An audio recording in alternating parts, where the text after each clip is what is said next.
pessoal, tudo bem? O tema da nossa aula hoje é bastante sério, a ditadura civil-militar e os processos de resistência que aconteceram no Brasil entre 1964 e 1985. Esse tema é bastante polêmico porque ele traz para a política nos dias de hoje, mas é muito importante vocês terem uma ideia de que o que eu vou trazer para essa aula ele é um apanhado daquilo que os historiadores afirmam sobre esse período.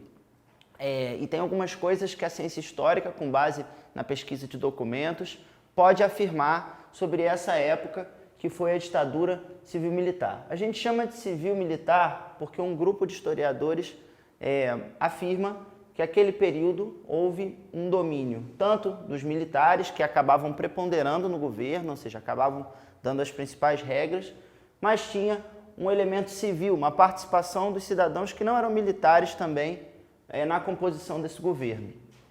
E a gente caracteriza esse período da República Brasileira, de 1964 até 1985, como uma ditadura, porque foi um período em que houve uma severa restrição das liberdades individuais e do exercício da política de uma forma democrática, né? O governo ele controlou a política e o exercício da liberdade dos cidadãos, como eu pretendo que vocês entendam junto comigo. Primeiro a gente vai precisar reconstruir como é que esse processo aconteceu, por que é que essa ditadura ela ocorreu no Brasil. Então a gente vai voltar um pouquinho para o governo do João Goulart e que levou ao golpe de 64. Em 1961 assumiu a presidência do Brasil Jânio Quadros. Jânio Quadros tinha sido o primeiro político que não era da tradição do varguismo a ser eleito com apoio da UDN, a União Democrática Nacional, que era um partido mais conservador, de direita, que elegeu a figura do Jânio Quadros, que era conhecido como o Homem da Vassoura, que iria varrer a corrupção e varrer toda a imoralidade e também combater a inflação. Para isso que o Jânio teria sido eleito. A votação dele foi bastante expressiva, né? Então ele assumiu com uma popularidade bastante grande. O que acontece é que Jânio, uma vez no poder, ele começa a vacilar, fazendo algumas medidas, por exemplo, assim, leis moralistas, proibindo biquíni, e passando um pouco a impressão de que seu governo não sabia muito o que estava fazendo na política. Na política externa, se aproximou de países comunistas, como a União Soviética. Isso gerou uma sensação até para o grupo que o elegeu de que o presidente não estava indo pelo caminho correto. Fora que as promessas de combate à inflação e à corrupção não estavam se cumprindo, né? Então, depois de alguns meses de mandato, a popularidade do Jânio Quadros já tinha caído bastante. O que acontece é que, em determinado momento, o Jânio surpreende todo mundo e renuncia à presidência da República. Ele deixa de ser presidente por meio de um documento que é lido à nação em agosto de 1961 e ninguém espera, né? Surpreendeu, inclusive, os seus ministros. E o que fazia nessa situação? O vice do Jânio Quadros era o João Goulart. João Goulart era um político que tinha sido ministro do Trabalho durante o governo de Getúlio Vargas e ele era ligado a um outro partido que não do Jânio, que era o PTB, Partido Trabalhista Brasileiro. Isso acontecia porque naquela época as eleições eram separadas, né? Votava-se para presidente em um voto e para vice em outro. Então podia acontecer assim. O vice era de um partido diferente do presidente. Nesse momento, a gente precisa lembrar do contexto mundial dessa época. O início dos anos 60 era um período em que a Guerra Fria estava enfrentando um dos momentos mais tensos. Então, João Goulart, que era ligado a um partido mais próximo dos trabalhadores, era visto por alguns setores mais radicais da sociedade brasileira como comunista. A gente tem que prestar atenção que essa não era a tradição de João Goulart. Não tem nenhuma prova histórica de relação do João Goulart com os comunistas. Os comunistas de fato existiam no Brasil, mas João Goulart não era um comunista. João Goulart ele tinha uma relação bastante próxima com a tradição do varguismo, dos direitos trabalhistas, do que a gente chama em história de trabalhismo. Essa é uma diferenciação bastante importante. Mas acontece que como a Guerra Fria estava pegando pesado, né, a figura de João Goulart foi associada por seus inimigos diretamente à causa do comunismo. Então aconteceu uma coisa inusitada, depois da renúncia que já foi bastante estranha, né? Os ministros militares da época tentaram impedir a posse de João Goulart como presidente da República, lembrando que ele tinha sido eleito democraticamente. Então a Constituição garantia a posse de João Goulart. Foi o chamado veto à posse do presidente. Então o governo de João Goulart já começou bastante tumultuado. Ele só assumiu depois que combinaram a chamada saída parlamentarista, ou seja, o presidente iria assumir como presidente da República, mas o Congresso brasileiro iria eleger um primeiro-ministro, que seria o responsável de fato pelo governo.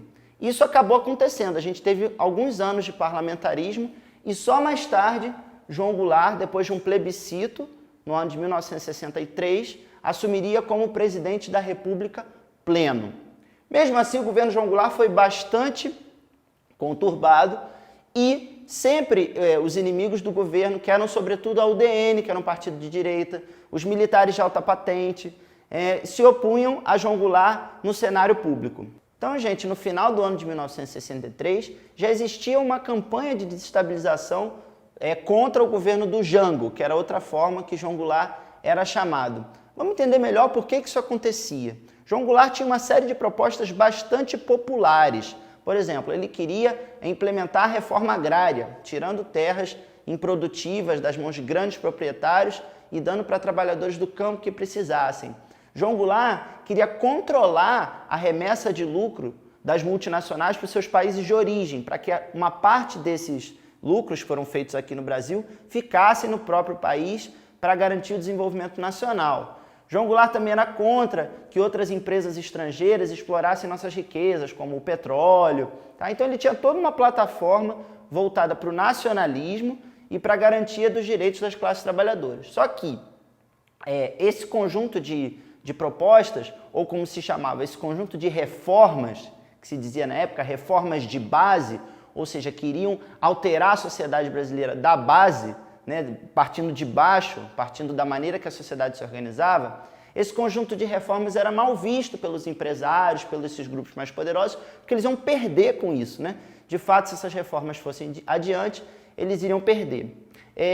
Em 1964, João Goulart fez um grande comício no Rio de Janeiro, que ficaria conhecido como Comício da Central do Brasil, onde ele anunciou, por decreto, algumas dessas mudanças, como as primeiras expropriações de terra, né? Retiradas de terra daquelas improdutivas que eu mencionei.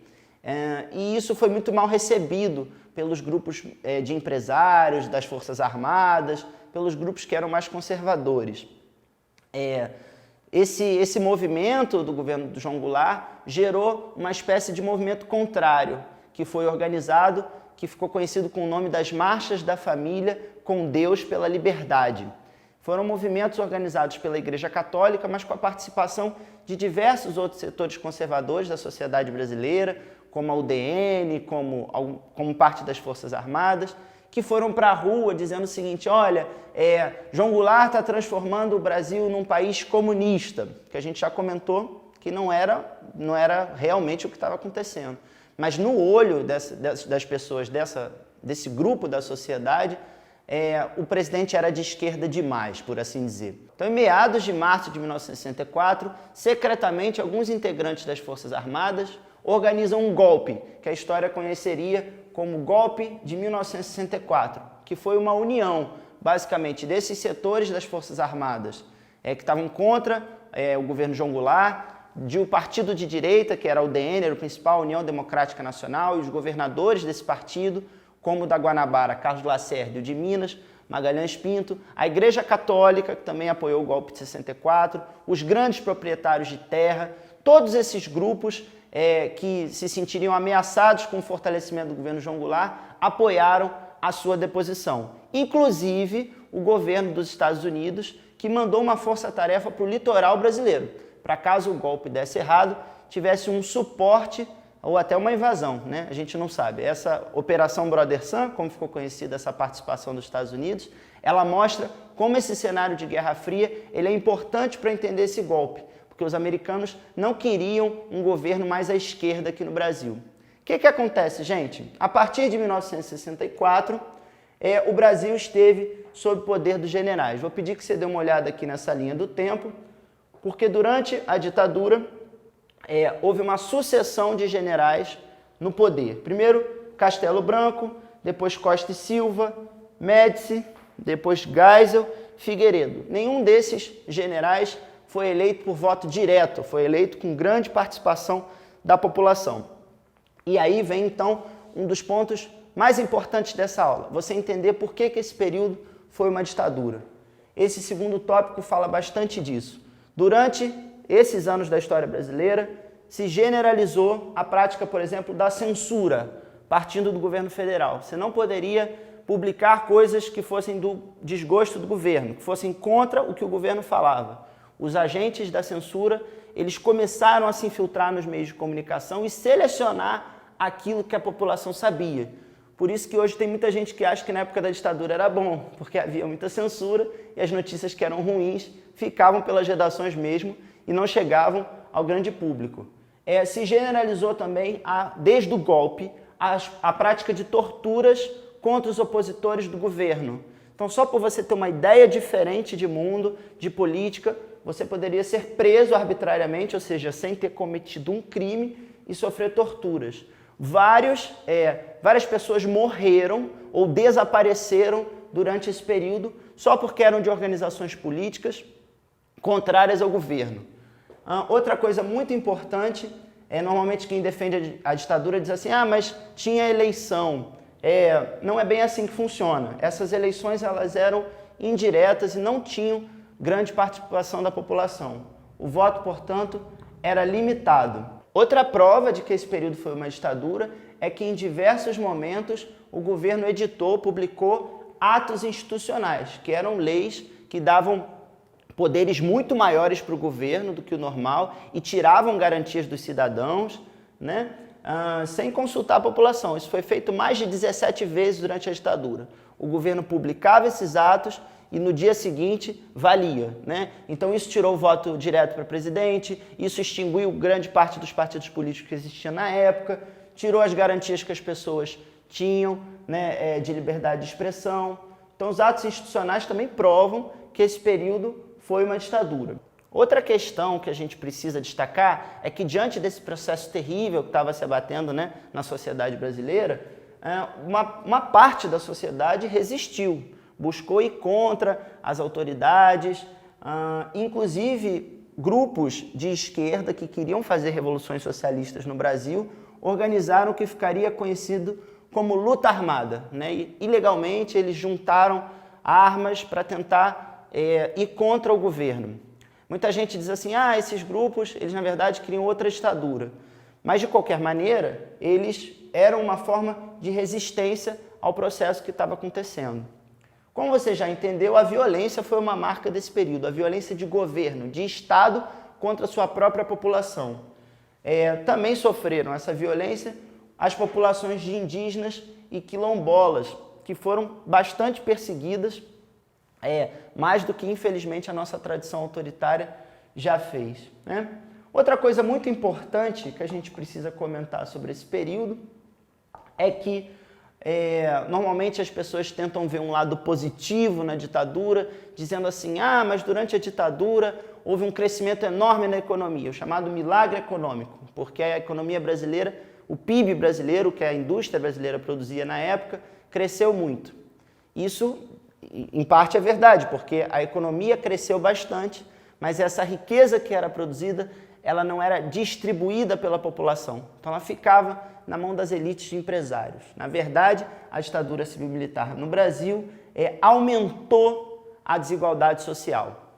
Esse período de violações dos direitos, de censura, torturas, espionagem, ele só perde a força no Brasil e só termina quando esse governo não tem mais tanto o apoio externo dos Estados Unidos e já sofreu com todo o desgaste dessas práticas internamente. Na economia já não ia tão bem. Com isso, nos anos 80, os próprios militares no poder começam a devolver o poder aos civis. É o processo chamado de abertura política. Gente, meu objetivo hoje foi mais um grande panorama desse complexo período que a gente viveu, que foi a ditadura civil-militar. Hoje em dia tem muitas informações duvidosas rolando sobre esse assunto e eu acho que vale a pena você pesquisar mais para que a gente se informe e não reproduza informações falsas. É também para isso que a gente estuda história. Até uma próxima!